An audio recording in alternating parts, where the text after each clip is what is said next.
Hello everyone, welcome to my talk on the effectiveness of phonological awareness and phonics instruction for word and pseudo word reading of English as a second language.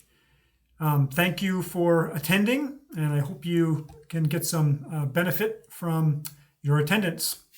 My name is Dennis Murphy-Odo. I'm an associate professor at Pusan National University.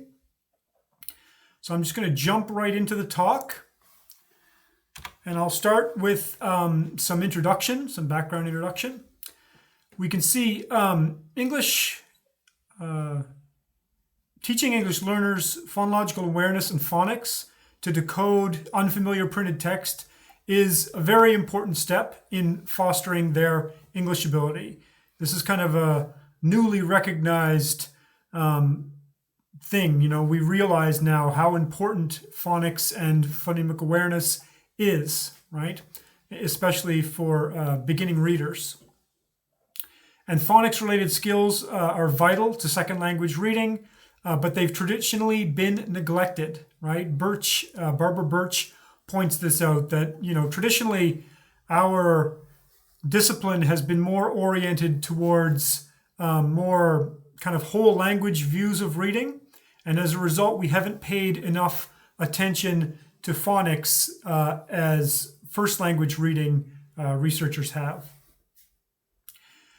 There have been several meta-analyses and literature reviews done on various variables related to second language literacy, but none have focused on the specific role of phonological awareness or phonics instruction. So phonological awareness instruction or phonics instruction, and their role in developing English learners' second language word decoding ability. So there's been very little focus in terms of meta-analysis in that specific area. Some of the previous research, I'm going to talk now a bit about literature review, and it's broken down into meta-analysis. What do we have? Meta-analysis, systematic reviews, and narrative reviews, right? So in terms of relevant meta-analysis, the earliest I could find was August and Shanahan, 2007. And they found that explicit PA and phonics instruction does benefit second language learners, but they didn't really specify what aspects of reading ability the instruction helps, right? So we don't know specifically. They say phonological awareness and phonics instruction does help second language reading, but what specific aspects of reading is it helping? They don't really go into that very much in their analysis.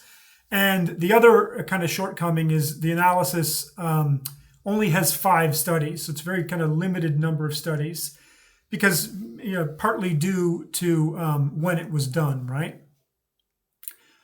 Several meta-analyses within applied linguistics discovered that L1 writing system does correlate with L2 decoding ability. So, you know, L1 writing systems that are more closely related to the target L2 tend to be easier to decode, right? And then the more farther related are more difficult to decode. And we can see here as well that reading comprehension also correlates with L1 writing system. And another finding, several reading interventions that have been designed for first language readers, for example, Success for All is a program, they've also been found to be effective for second language readers, right? So these are some of the kind of overall findings from meta-analysis research. Systematic reviews, which again are a little bit different than meta-analyses. They don't have, you know, they have some of the aspects in that they're structured and more organized than narrative reviews, but they don't have the statistical aspect brought into them, right? And so they have found that second language vocabulary and grammatical grammatical knowledge and L1 writing system both influence English learners' decoding skills, right? So the more vocabulary knowledge, more second language vocabulary they have, the more they know about second language grammar and their first language writing system. These all influence their second language decoding ability. So if they lack second language vocabulary knowledge, if they lack second language grammatical knowledge, I missed this one. If they don't have phonological awareness, or if it's weak, or if they have an L1 that's quite different than the L2, then these will all affect their word recognition ability and their comprehension. However, these deficiencies can be fixed by explicit instruction of word level skills. So word level skills do help overcome some of these other limitations in some of these other variables I just discussed. So some relevant findings from narrative research. Literacy knowledge and skill have been found to transfer between L1 and L2. So teachers should take the learner's L1 into consideration, right? Like as I've been saying before, the more closely the L1 is related to the L2, the easier it is to transfer those reading skills from the L1, right? It's easier to adapt PA and phonics instruction for L2 learners by focusing on problematic sounds that don't exist in their L1, right? So Iruyo makes that point that we should really kind of zero in, focus in on the sounds that don't exist in the learner's L1 to help them better develop their phonological awareness in the L2. Okay, systematic and explicit PA and phonics instruction can support English learners' decoding skill and word reading development, right? So phonics instruction and PA instruction does help with word reading development according to these narrative reviews, right? But these are not meta-analyses. But this instruction must be based on L2 oral language practice and opportunities to read authentic L2 texts, right? So it's not just enough to give learners explicit instruction in phonological awareness or phonics. They also need a good oral basis in the language and practice reading actual texts, connected texts. Reading programs like, for example, Jolly Phonics that have been originally designed for English L1 readers also work with second language readers, especially if they address the unique challenges that ESL learners, ELLs face that related to the differences between the first and second language, right? So that's that same theme. Differences between L1 and L2, and the relationship between those two languages matter quite a bit in second language literacy. And then differentiated instruction, teacher modeling, peer tutoring, and plenty of practice to reinforce new material are important. So all of these other aspects of literacy instruction are also relevant and support phonics development and phonological awareness development. Okay, so that's a bit of a review of the previous literature. So where does that leave us for why this research should be carried out? Well, there's still some issues related to these studies, including problems with construct definition, operationalization, and measurement that create doubt regarding their legitimacy. So there's some issues related to a number of the studies that have been reviewed in previous research, right? And there's also the issue that hasn't been very much intervention studies work looking at best practices for improving L2 literacy in a variety of educational contexts, right? So we don't really have a clear idea of what are the best practices for second language literacy instruction in various contexts, like ESL contexts or EFL contexts. Some other issues here. These reviews do not offer a complete analysis of the influence of PA and phonics instruction that can have upon particular aspects of L2 reading, such as differing impacts on the reading of real words versus pseudo words. So yeah, that's kind of one of the big oversights I noticed in looking at previous research literature.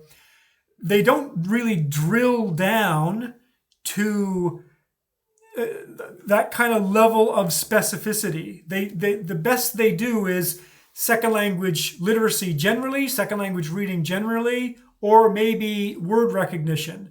But they don't really make any difference between reading real words versus reading pseudo words, which is kind of an important distinction to make. And so it's worthwhile to do research that looks at studies that distinguish between real word reading versus pseudo word reading. This is regrettable given the widely acknowledged importance of these word and pseudo word reading for both L1 and L2, right? So it's important that we know both. We need some insight into how effective PA and phonics is for word reading and how effective it is for pseudo word reading. Right. So based on that, the research questions I came up with: what are the effect sizes for L2 readers who have experienced L2 phonological awareness and or phonics instruction on both their L2 word and pseudo word reading? So that's the first question. And then the second, how do the study characteristics of each study influence effect size in L2 word and pseudo word reading? So basically, what kind of effect does various potential moderator variables have on that relationship between PA, phonics instruction, and word and pseudo word reading? So in terms of methods, the literature search procedures, I did a search of literature published from 1990 to 2019. This yielded 45 articles with 46 different studies, with a total population of, sample of participants of 3,841. The effect sizes were recorded for the effect of various phonological awareness and phonics instructional interventions on word and pseudo word reading. This meta-analysis synthesized results from empirical studies of PA and phonics instruction with both ESL and EFL readers. Literature search procedures. I did an online and manual bibliographical searches for both published research studies and unpublished dissertations, so I wouldn't have any kind of bias in the studies that I used.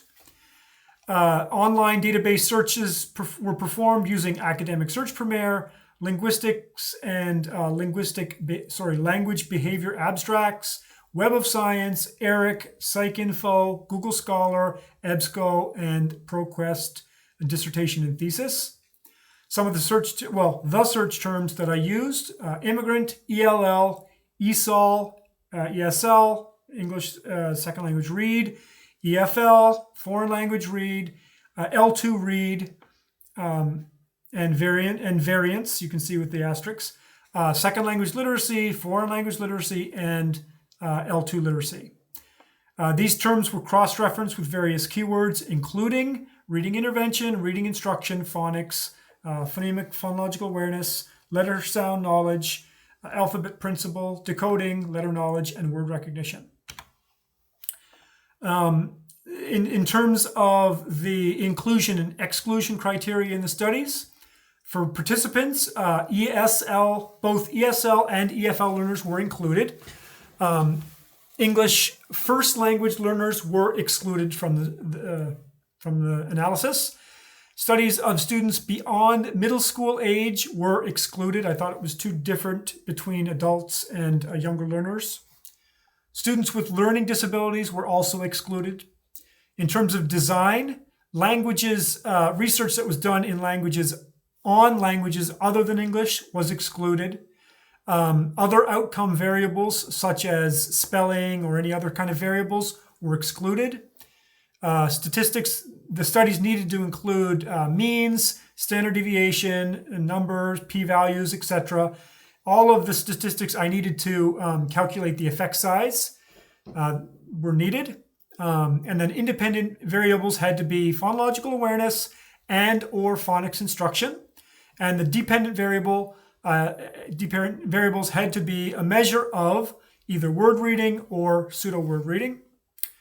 The intervention had to be based on phonological awareness or phonics instruction. Interventions that focused on other aspects of L2 reading, such as fluency, vocabulary, or comprehension, were excluded from the analysis. The coding of the study characteristics and effect sizes. I coded author, title, year, type of publication, sample size, information about the study's participants, for example, their grade level and so forth. Also study characteristics, for example, the research design. Intervention characteristics were noted, for example, instructional approach. Instructional context was separated into ESL, for example, US or the UK, and EFL, Korea or Russia, for example. And then duration of instruction in minutes was also coded rather. Effect size extraction and data analysis. The effect size represents the magnitude of the influence, right, of PA or phonics instructional intervention on L2 word and pseudo word reading. Studies with larger samples were weighted more heavily because the effect sizes of these studies are usually more precise. So they were given more weight in the analysis. The data were entered into the metaphor package in the R statistical programming language to compute the overall mean effect sizes and perform the moderator analysis. The ESC package of the R program was also used to convert results from the pre-post and post-test only studies, and they were converted into Hedges G for the analysis. Hedges G was also selected as the effect size for the analysis over Cohen's D because several of the studies had relatively small sample sizes, and Hedges G adds a correction factor for studies with small samples. A random effect size model was used for computing the mean effect size. Studies were conducted by different researchers in various contexts, and this kind of calls into doubt the assumption that they share any kind of common effect size. And so that justifies using a random effects model, as does the fact that I want to generalize to wider populations with my results. So again, random effects model is more appropriate here. I checked for potential publication bias and moderator analysis, did a moderator analysis. Results from the visual inspection of funnel plots, as well as both Egger and Begg tests, showed no evidence of serious publication bias in the studies that were used. Visual inspection of a forest plot that was organized according to study precision, so how precise the result was, indicated no strong relationship between the precision of the study and the effect size estimate. So that doesn't imply any kind of availability bias in the studies. An inspection of the residuals suggests that none of the studies included in the analysis deviate excessively from the mean. And then I did a leave one out analysis, that showed that removing any study from the analysis would not result in a substantial change in the overall outcome estimate. Therefore, the inclusion of all studies in the analysis was justified. Okay, so the results in terms of word reading, a moderate and statistically significant mean effect size was identified for the effect of phonics instruction on L2 word reading. So you can see here is G.53, right? That's the effect size. Moderate and significant. Heterogeneity analysis yielded a result of here, Q, right? You can see, and it's significant. So this demonstrates significant heterogeneity in the effect sizes. You can see here that an additional analysis of heterogeneity showed 88.53% variability among effect sizes in the sample. So therefore, a moderator analysis was justified for word reading. I'll talk more about the moderator analysis in a moment. The results for pseudo word reading. A mean effect size was calculated for pseudo word reading. That was 0.79. So that's kind of going into a large effect size. Same thing here. You can see that the results from the heterogeneity analysis showed there was significant heterogeneity, which again justified a moderator analysis for pseudo word reading as well. So here's the result from the moderators.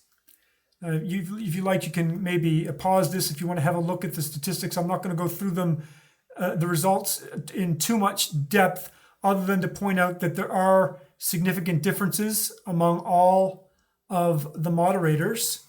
And these are the moderators for word reading. So we have research design, assessment type, instructional approach, instructional context, the duration of the instruction, the type of L1 writing system from the learners, and then what stage of education they were at, either primary, elementary, middle school. And as I mentioned, there are significant differences among all of the moderators that were included in the analysis. Likewise, these are the results for all of the pseudo word reading moderators. Same moderators were included, and they were based on common factors that were mentioned as being important in previous research literature. And as with the word reading moderators, there were all significant differences among them. Okay, so discussion, in terms of discussion, the L2 phonics instruction was found to be to have moderate, the influence was found to be moderate for L2 word reading and large for pseudo word reading, right? So there is an impact. It's a moderate impact for a moderate effect for word reading and a large effect for pseudo word reading. And both of these effects were generally in accordance with results from previous research that supports decoding skill development and word reading ability. So phonics instruction, PA instruction does support decoding skill development and word reading ability. Same in my findings, same in previous research findings. Moderator analyses pointed to some differences in effect size for both word and pseudo word reading, depending on the assessment type that was used in the study. Some previous researchers have voiced concerns about how L2 literacy-related constructs have been defined and operationalized and measured in previous research, right? So these analyses do find differences for word and pseudo word reading, depending on the assessment type that was used, right? And this agrees with previous researchers that are complaining about, questionable measurements and operationalizations being used in previous research. So these kind of agree with previous findings. My findings agree with previous findings. All approaches appeared to be effective for pseudo word reading. possibly because all approaches focus on teaching decoding skills, and pseudo reading rely more on decoding skills than real word reading. Okay. Learners who received their instruction in second language contexts showed a small mean effect for their word reading, while those taught in foreign language settings like Korea displayed a large effect size. So ESL settings, small effect size; EFL settings, large effect size, right? And this is somewhat unexpectedly. Unexpectedly, the opposite was actually found for pseudo word reading. So in ESL contexts, there's a larger effect size than in EFL contexts when we're talking about pseudo word reading, right? And so my speculation for why this might be so, it may be because EFL teachers encourage the practice of decoding pseudo words more than ESL teachers do, because EFL teachers do not face the same pressing concerns as ESL teachers to prepare their learners to read in their classes, right? That's the big difference, is ESL teachers are preparing students to read words because they have to go and read in their other classes in English, right? Whereas that's not the case in EFL contexts. Previous meta-analyses of L2 reading instruction did not discuss the role that factors such as instructional contexts and duration of instruction play in PA and phonics instruction, and L2 word and pseudo word reading development. Given the somewhat counterintuitive findings presented here, additional investigation of these moderators appears warranted. Okay. PA and phonics instruction appears to support the development of pseudo word reading for learners from logographic, so for example Chinese, L1 backgrounds, more than from alphabetic backgrounds. Previous research concurred that L2, L1 distance moderates L2 decoding performance. And then also learners from alphabetic and non-alphabetic L1s perform differently on word recognition measures. So again, this gets at the fact that depending on the L1 background of the learners, PA and phonics instruction has a different effect depending on their L1 background. But somewhat surprisingly here, the result is that